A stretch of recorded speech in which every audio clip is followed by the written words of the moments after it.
On the 1st of May 2023, Luca Brecel became world champion. In doing so, he became only the fourth player from outside the United Kingdom to win the Crucible title, and the first ever from mainland Europe.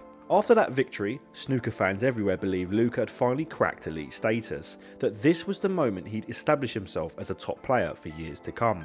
But fast forward just 29 months, and Luca is ranked 40th in the world and has just failed to qualify for the UK Championship. So what on earth has happened to the Belgian Bullet? When you look at the data for first-time Crucible champions, Luca Brecel stands out like a sore thumb. No other world champion has dropped anywhere near as low as 40th in the rankings within 29 months of lifting the trophy. The next worst case is Graham Dott, who was still ranked 13th at the same stage after winning his title in 2006. So Luca is an extreme outlier in that regard, but he's not just an outlier statistically, he's an outlier in almost every sense. His playing style, his attitude in the media, and his general approach to life are very different from what we typically associate with world champions. During the 2023 World Championship itself, stories emerged that Luca was travelling back home to Belgium between matches, and even went out partying before returning to Sheffield for his semi-final match against Si Jiahui. That might work for a moment of magic over 2 or 3 weeks, but it's not exactly the formula for staying at the top of his game. If you want to help me stay at the top of my game though, make sure to hit the like button, subscribe if you haven't already, and if you want to support my channel even more, feel free to buy me a coffee or drop a YouTube super chat.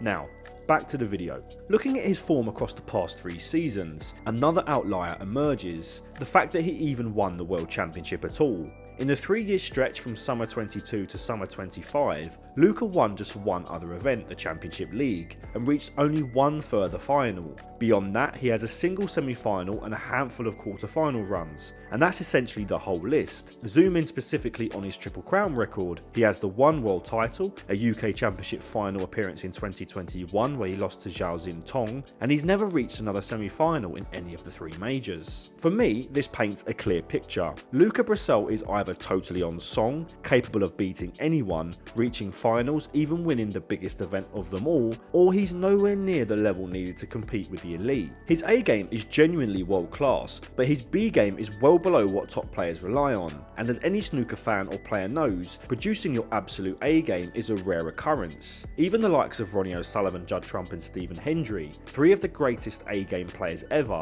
had to build robust B games they could fall back on. Those 3 managed it, but with Luca I'm not even sure he wants to. Another major factor worth considering is the psychological dynamic that followed his title win. Brecel himself has admitted in interviews that becoming world champion didn't transform his life in the way he imagined. Some players treat the world title as fuel to train harder, improve further and prove it wasn't a one-off. Others, like Luca, seem to relax and enjoy the moment, letting the pressure drift away a little too easily. It's not necessarily a lack of ambition, it might simply be that the lifestyle required to stay in the top 5 or top 3 just doesn't appeal to him. The intense practice routines, the relentless travel, the expectation to be consistent every single week, these have never been central parts of Luca's personality in my opinion.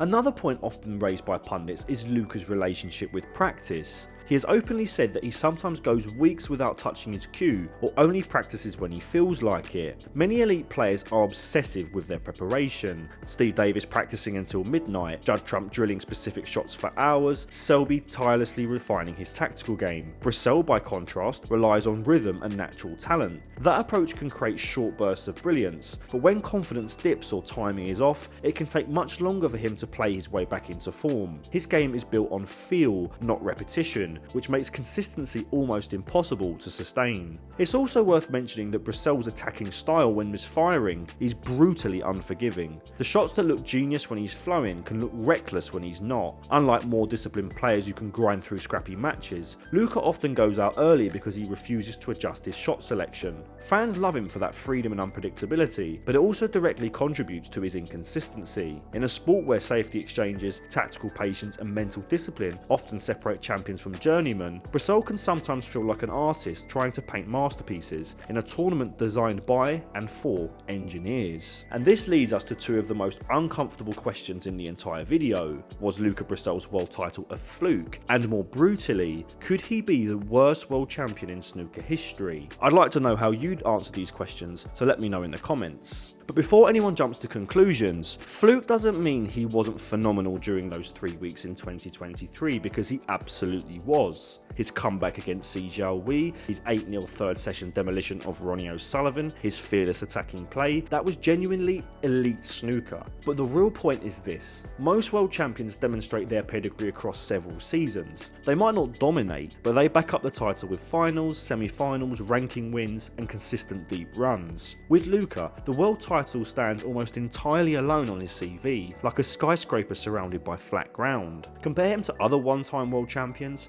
Peter Ebdon, Neil Robertson, Shaun Murphy. These guys spent years in the top 10, winning major titles and constantly threatening at big events. Even Graham Dott, statistically the weakest modern champion aside from Brecel, still reached multiple finals and stayed inside the top 16. Brecel, meanwhile, dropped down the rankings almost immediately after his title defence and has rarely threatened the business end of major tournaments since. So, is he the worst world champion ever? I'd say no, because worst implies he didn't deserve it, and that simply isn't true. His peak level is higher than that of several past champions, but he may well be the least consistent world champion, and quite possibly the one with the thinnest resume outside of his title run. In terms of long-term performance after winning the big one, the numbers don't lie. No modern champion has fallen as sharply or as quickly as Luca Brecel. And maybe that's the real story. Not that his world title was a fluke, but that it was a perfect storm. A moment where talent, confidence, form, and total freedom all collided at precisely the right time. A moment where a mercurial genius caught lightning in a bottle, but hasn't yet been able to recreate the storm since. So do I back Luca Brecel to return to the top? Well, sort of. If you pointed a gun to my head, I'd say that Luca will win a few more tournaments. His form when he's in the mood is simply sensational, as we saw in the 2025 World Championship. The performance against Ding Junhui in the last 16 was a standard which I've only seen Ronnie O'Sullivan and Judd Trump reach. He was spellbinding, but that was a flash in the pan. In the next round, although he wasn't terrible, he just simply didn't have enough in the tank to beat Judd Trump over 3 sessions. I'd argue then that Luca may end his career with a few more titles, perhaps even a triple crown or two, but I think it's highly unlikely that he will become a 2-time or 3-time world champion. His style just isn't conducive to success over 17 days. But what do you think? Do you think Luca Brecel could ever become a world champion again? Let me know in the comments.